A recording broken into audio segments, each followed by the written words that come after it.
I'm going on holiday. I'm going on holiday tomorrow and I need the break. I'm on my knees. I might keep cheerful and happy, but I'm absolutely knackered.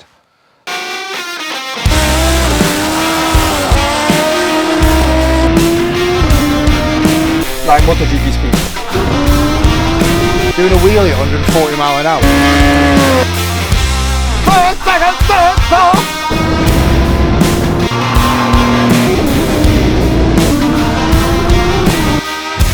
That is so fast, isn't it? Lots of things going on. Luckily, Tim's on board. Paul's coming back for 4 of the 5 days while I'm away. So he's going to look after the office while Tim gets stuck in. Sales of Supercharger kits have gone mental at the moment. On the Civic FN2 shaft drive kit there, we've got another shaft drive kit here. And we've got some more bobber kits, all the pieces coming together. So the boys are working flat out. Look at all the stock we've been generating. So the only problem I've got is manpower in the workshop. We're still me and Gav at 3 days a week. So Gav's back next week, Monday, Tuesday, Wednesday. He's working on Ross's breakout. I've just put a new crank in his crankcases, got the engine out today. Pull that, you'll have a look at that in a minute. So that the engine's got to go back in, barrels, heads, exhaust system, supercharger kit, ready for me to start remapping when I get back, providing we've got a dyno, because the dyno's down at the moment. We didn't know whether it was the laptop, the cable, or the circuitry in the dyno. So we changed the leads, made no difference, changed the laptops, made no difference, so it's got to be the dyno. So after 18 years of really, really reliable use, we've got to send all the circuits away, all the circuit boards in the box, and send them back to Dyno Pro for Susie to get it sorted out for us. And hopefully timing will be right and he'll get it done before I come back from holiday. So when I come back, I can start dyno testing and playing catch up again. And then I'll probably need another holiday. Super boosters, we've now sold number 1, number 2, number 3, and of course mine's number 40, so there's 3 gone. I've got a couple more in the pipeline hopefully, but I never count my chickens. So number 1 is almost complete, the one that we started some while ago now, and we're just making the single-sided swing arm out of our Kawasaki H2 swing arm. Big differences, that's an old booster arm, but it's just there to show the difference between the 2 arms. We have to weld in a new boss right the way across there.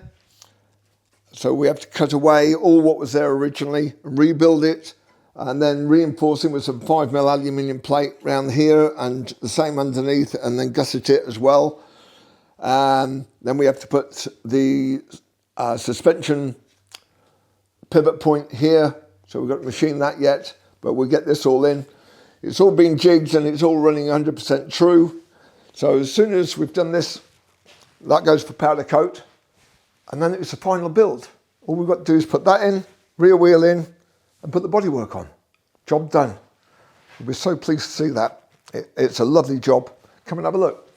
So you'll see the paintwork's subtly different from mine. We've got some red, we've got darker blue, different shades and slightly different angles, different things that my customer wanted. We've got the Brembo clutch and brake master cylinders. Lovely, lovely, lovely. Carbon air vents to go in, bodywork to go on, swing arm to go in, and we're going to do something trick with the exhaust system to try and get it closer to what Car designed originally, some 1 year plus ago now. So that would be a little bit of fun making the exhaust system. No doubt it'll be loud. We've got all the winglets in now, so we can now start shipping those. We've got a couple of guys in Australia, one in Romania who want the winglets. So yeah, people enjoy that. Yeah, the French Jigsaw Thou, He kindly gave it to us with an electrical fault, so instead of just fitting the supercharger kit and mapping it, we've been chasing our tail trying to find why this baby keeps dying intermittently. And we've traced it now, and it's corrosion in the back of the fuse box. So it would run for so long, it would overheat, cause an open circuit. We'd switch off, it would cool down, it would make the circuit, and it would run again. It's one of those faults that you don't want to see. The buggy's ready for the dyno. And as soon as we get the dyno back, we'll be on this and try and get this out the door. It's been with us far too long. We appreciate the customer's patience with us. And here's number 2 super booster. You might notice that we nicked the clutch out of it, courtesy of Chris at Bike Wheel frying my clutch on my super booster, so we had to nick the clutch out of this one. Waiting for the new clutch plates to come in, and then this will be built back up.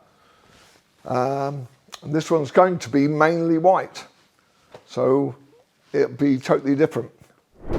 Yeah, so we've had a Honda S2000 booked in a few weeks ago. He's come in 2 weeks ago, and we've got it turned around this week, and we're almost there. It's a nice car, you know, engine bay's being well kept, and we've got the supercharger kit in there. We're all but there, waiting for an air filter and for our dyno, because it's got an AEM ECU, and I've got to remap the AEM, which I've done before. And this should give a nice 350 to 450 horsepower. I'm not sure what it's going to be 100%. We'll see how the exhaust reacts to it, but it should be a very nice car. And there's a lot of these out. You know, we've done this kit now for at least 14 years, and everybody loves it. It's the best kit out there. It gives the most power. It's very reliable, and it ticks all the boxes. Right, so like I say, poor old Dyno's called it a day. All the electronics is back off to Dyno Pro. Hopefully be back by the time I'm back from holiday. We've got the fuel tank back for Billy's bike, so I'll be able to crack on with that. We've got a new breakout that's come in, which is having our supercharger kit. And he's got some nice trick bits on there. I've just spoken to him. He says the ape hangers are going to have to go because he ain't going to be able to hang on to it. And lo and behold, he's got the same exhaust pipes as the other breakout that we've been doing. The one where I just put the new crank in. So we've got to make a special plenum chamber for it this way, this side, which will look really, really trick. And we're hoping that it'll be a trouble-free installation. Mike's boosters back together. The back-to-front pistons are now front-to-front and back-to-back. And it makes 208 horsepower. So it's stroker crank, standard pistons, standard barrels. It's got Yoshi cams in it. Makes 135 foot-pound of torque, 208 horsepower. It'll ride really nice. Remapped it. Had a Power Commander 2 in it, which I haven't seen for about 20 years. So I had to get the software for that. Remap using it, and it's okay, but I'd rather have put something much better in it. It runs a little bit rich on idle, and I've maxed out the Dynojet Power Commander, so I can't pull any more fuel out of it. So it's a little bit rich on idle, but it runs very well all the way through, and it's not rich enough to foul plugs. I'm sure Michael will enjoy it. He doesn't spend much time around idle, I know that. He's a pretty quick old pensioner. So that's good, that's ready to go. Michael will be up to pick it up. He's going to bring me an H2 to remap as well. So that'll be interesting to do, and that's the back end of the month. So hopefully the dyno's back, because that's another dyno job. You may have seen this baby before, the old Rocket 3 with the stage 2 supercharger kit. It went from 80 horsepower stock to 280 horsepower. Everything was running sweet with it. He brought it back because he's got an oil leak from somewhere. but he doesn't know where it's from because the underside of the bike, underside of the engine, everywhere is bone dry. But he leaves the bike outside his house and he ends up with a pool of oil and he doesn't know where it's coming from. He thinks I've got some magic wand where I can find it. So sooner or later we're going to have to get into this and just have a look and see what the cause is. It runs sweet, it doesn't smoke, it drives like a train, but he says it just leaves oil behind. Wow. What do you do? What do you do? So run it on the dyno, leave it and see if we can see any oil pouring out of anywhere. But you know, you put your hands underneath it, you'd expect to see a drip of oil somewhere, but there's nothing.